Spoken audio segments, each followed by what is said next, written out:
Hello guys and welcome back to my channel. So for today, magre-review tayo ng mga bagong products. And this one is from Detail Cosmetics. Actually, hindi na siya bago. Medyo late na ako.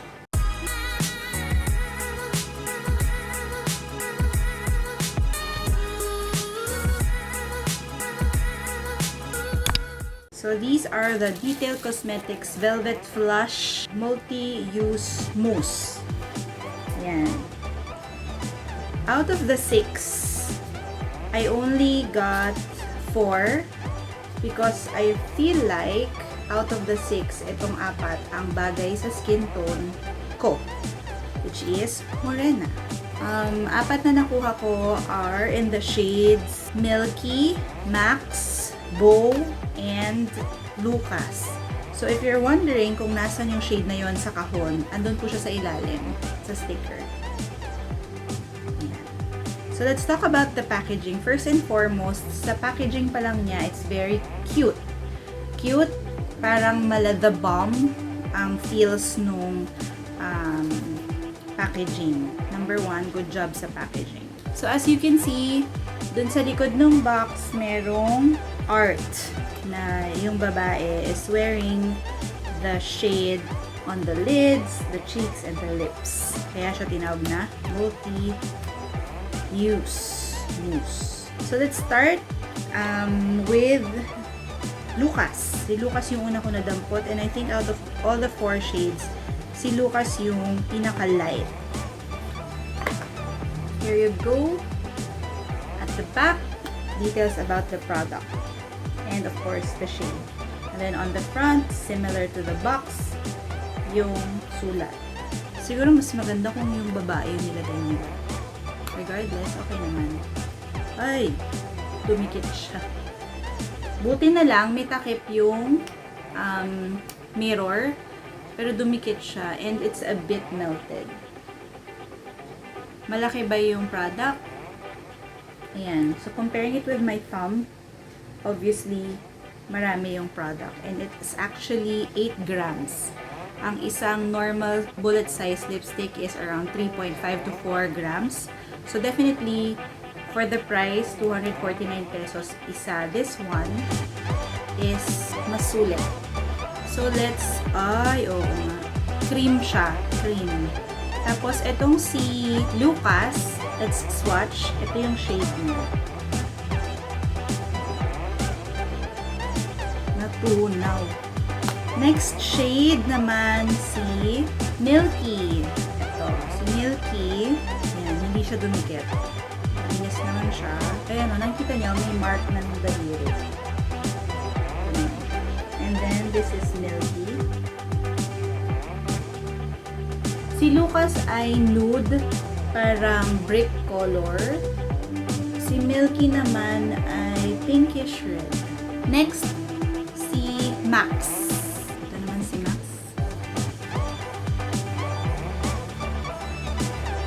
Yan na, bumabaon yung daliri.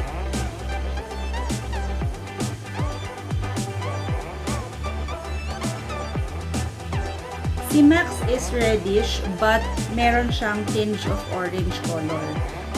Halos magkapareha sila ni Lucas. Pero ito, mas red lang ng konti. And finally, among the 6 shades, I think this is the darkest. Si Bow. Ito si Bow.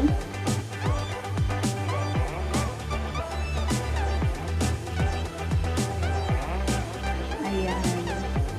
Ito naman, parang deep wine yung color nito. So, out of the 4 shades, si Lucas at saka si Max, itong dalawa, magka-shade. Tapos, si Bow at saka si Milky, ito, yun naman ang magka-shade or magka-similar sila ng, ang tawag sa ganun, undertone. And as you can see, I wiped it already with a dry tissue. Nagiiwan siya ng stain. Especially itong si Bow. To think na siya yung pinaka-last natin pinahid. Okay. So, ngayon, packaging-wise, maganda siya. Sleek, compact design. Yan. price-wise, for the 8 gram product, sulit din siya. Tapos, meron siyang mirror kahit maliit. So, ibig sabihin, if ito lang yung bit-bit mo, kaya mo mag-retouch or mag-apply ng product. Okay yun. Hindi mo na kailangan mag-bit-bit ng mga pa-mirror. So, meron na tayong foundation. May kilay na rin tayo.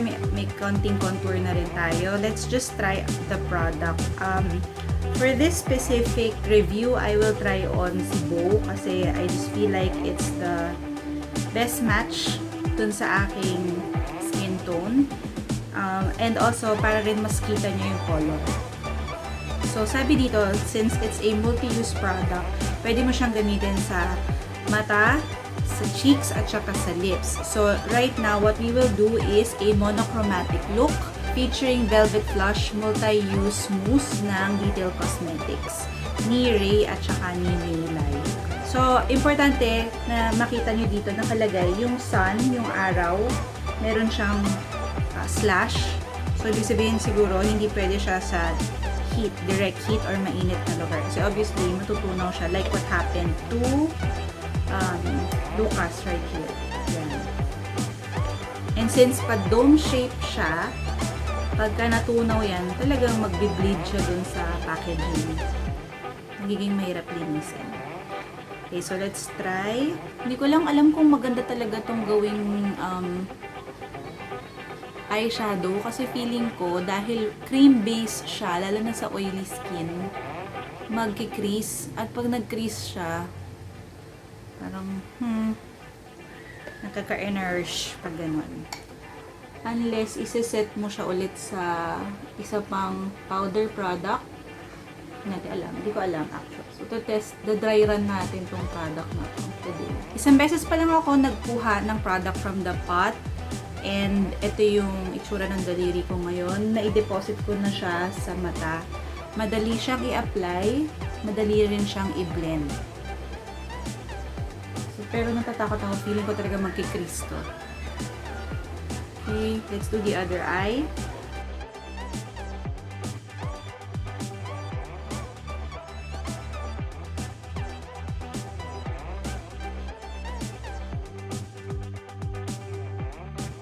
Okay, so pigmentation-wise, wala kang masasabi. Maganda yung pigmentation niya. Yung opacity ng product, talagang full force, full blast. Andun lahat siya. Kaya, matipid. Matipid tong product na to. Huwag lang abutan ng expiration. Tagal mo siyang pwedeng gamitin. Okay. So, yun na siya sa mata. And I feel like, okay naman to. Bagay naman sa mga morena. At least lutang, nakikita yung color.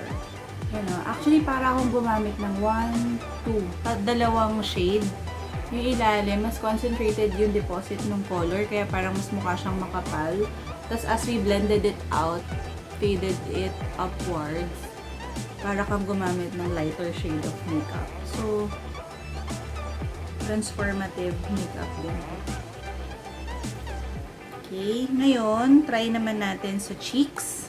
Naglagay ako ng powder sa cheeks. So, titingnan natin kung blendable pa rin siya on top of dry surface or powdered face. Okay. Meron siyang konting tugging, pero kasi nga, naglagay ako ng powder. But, hindi siya nag-patch. Patchy. Hindi siya nag-create ng patchy surface despite the powdered finish ng mukha ko. Kaya, it's a good thing. Guys, isang swipe lang yung ginamit ko dun. As in, yan.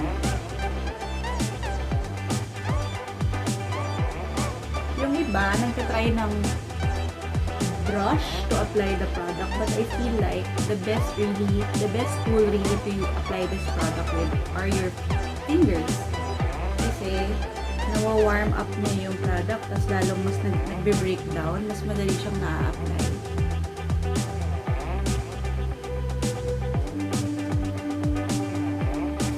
So far, so good. And finally, let's try sa lips. Hindi ako naglagay ng lip balm. Meron actually foundation, tsaka powder yung aking lips. So, hopefully, maganda to. Let's try muna yung gradient.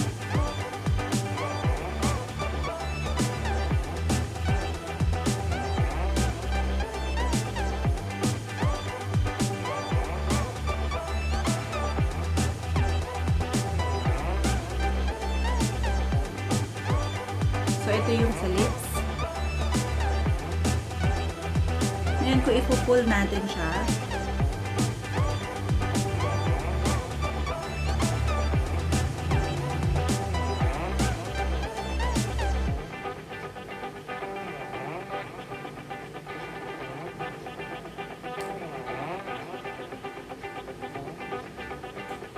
parang feeling ko ito na yung maximum color payout nitong product na to. Nakailang patong na rin ako nito sa labi. Okay. So, ito yung monochromatic look na ginawa natin using the Velvet Flush Multi-Use Mousse for the eyes, the lips, and the cheeks. And this is in the shade Beige. Okay.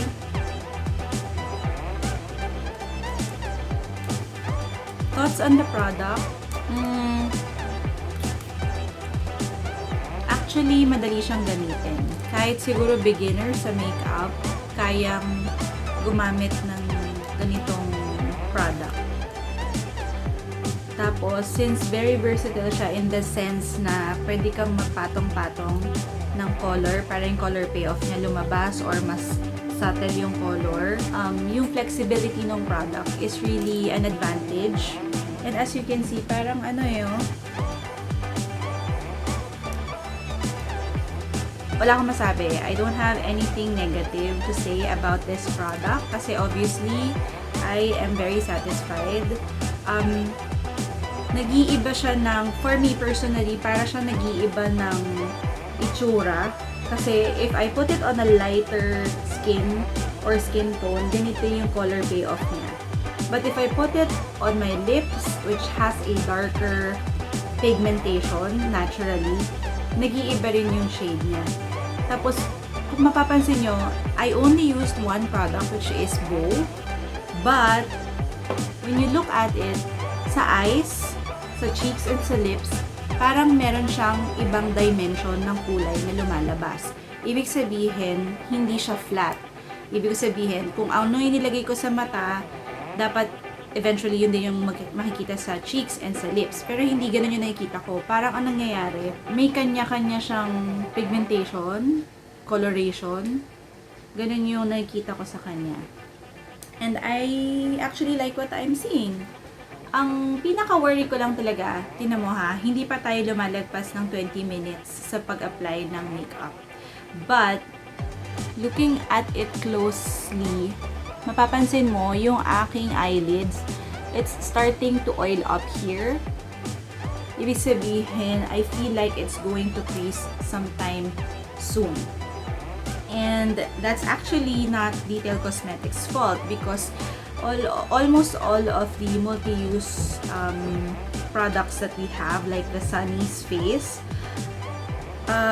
ganyan din yung effect niya eh. Unless mag-primer ka or you set it with a powder, same color powder eyeshadow, ganyan talaga yung magiging effect nun sa eyelids. Kasi nga, if you're oily, especially if it's humid, ganyan talaga, mag-crease siya.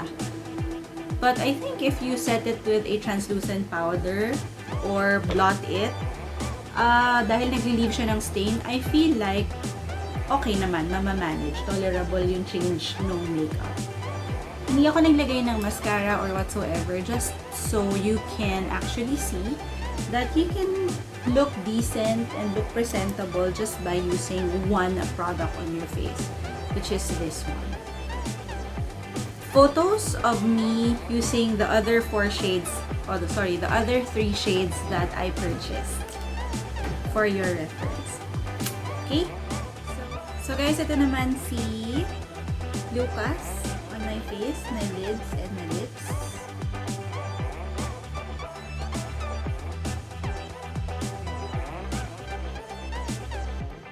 So, ito naman guys, yung shade na Milky.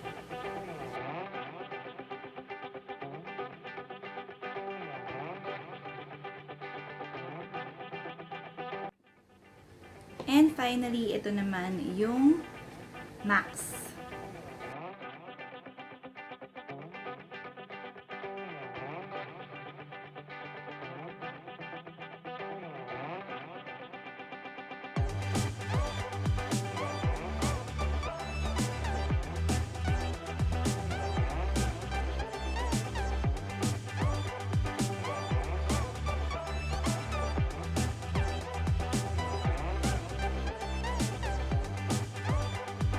So, yun guys, thank you so much for watching. See you on my next video. Bye!